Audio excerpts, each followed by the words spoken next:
Hello again from First United Methodist Church. This is Mary Jane Clausen. And I don't know about you, but staying at home is becoming harder and harder every day when we're unable to do the things we love and connect with each other in community. Especially for me and my job, being able to come together and sing with each other and worship. And so today I'm sending you love and knowing, and I hope that you know that I'm here with you in spirit.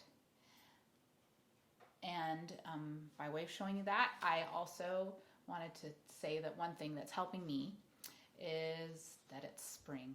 And I love spring because it reminds me so much of God's love and the beauty of His creation. And when I sing Morning Has Broken, it brings all kinds of images of the beauty of spring to mind. And it just gives me so much joy. So that's why I'm sharing this hymn with you today in hopes that it'll give you a little bit of joy during this really hard time for all of us. So let me tell you a little bit about it, and then I hope that you can join me in singing it. It was written, the text was written by another woman. So her name was Eleanor Farjeon. There she is. And she was British, and she was born in 1881.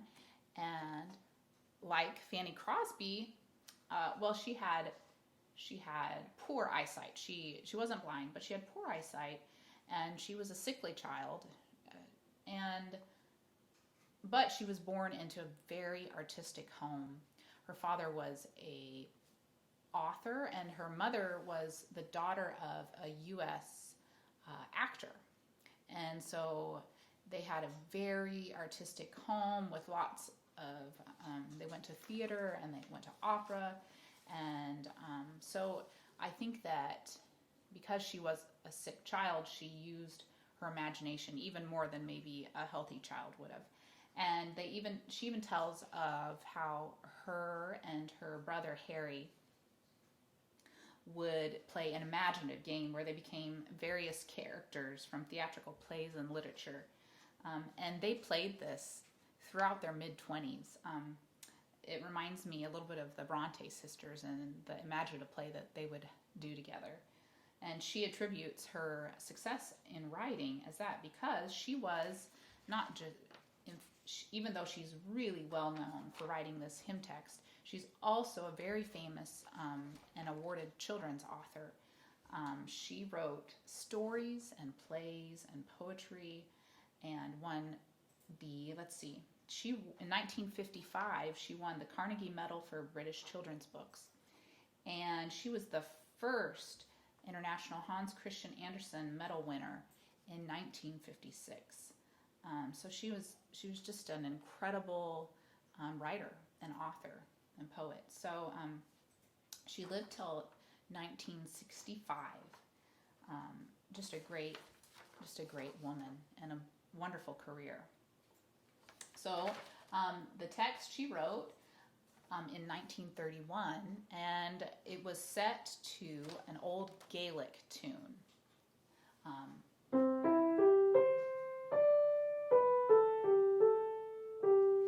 And that Gaelic tune dates back to at least 1888, but again, it was kind of like a folk tune, so there's no known composer of that tune.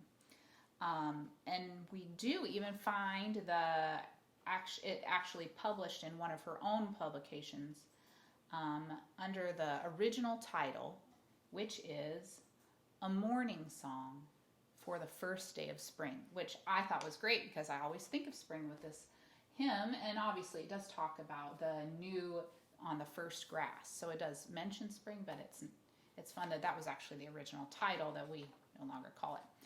It's also known as, it was originally written as a children's hymn, and so the publication that she published with many other of her poems and songs was called The Children's Bells, and it was published by Oxford in 1957. And another hymn text that's really famous that she wrote is The People Look East. It's a great Advent carol that we often sing at least in our church, during Advent. It's a really lovely text again. So maybe her success as a children's writer is reflected in this hymn, because the hymn has such wonder that we often identify with children, with the creation and the newness. It speaks so much to our hearts, I think.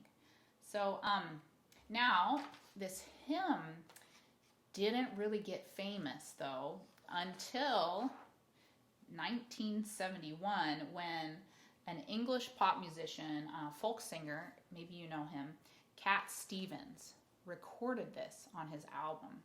Now, I want to give credit to not just Cat Stevens, but the composer Rick Wakeman actually made the arrangement, and Cat Stevens paid him like £10 to record this play. He composed the piano arrangement that's found on this recording, and it became a huge hit. But it wasn't really attributed. He didn't get famous because of it. That's what I'm trying to say. But yeah, it became a huge hit and an international hit. It was #1 on U.S. Easy Listening chart in 1972, and it reached #6 in U.S. Billboard Hot 100. So the fame of this hymn with Cat Stevens really almost makes it like we think that he was the originator of the hymn, but he wasn't. It was Eleanor. So anyway, if you want to YouTube up that Cat Stevens recording, it came from the album Teaser and the Firecat, and you probably have heard it. I listened to it and I was like, oh yeah, I've heard that recording. So after that became a big hit, then obviously it appeared in a bunch of hymnals, and I sang it all throughout growing up, and maybe you did too. And so that's kind of the story of Morning Has Broken. Now I hope that you will join me in singing it. Because it's a children's hymn, there's no written harmony. It's a unison hymn, and so we can all sing it together in unison. All right, I'll play, and then sing with me.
Sending you lots of love and light. And also, I think it's Earth Day today, now that I think about it. So another reason to sing this beautiful song about God's creation.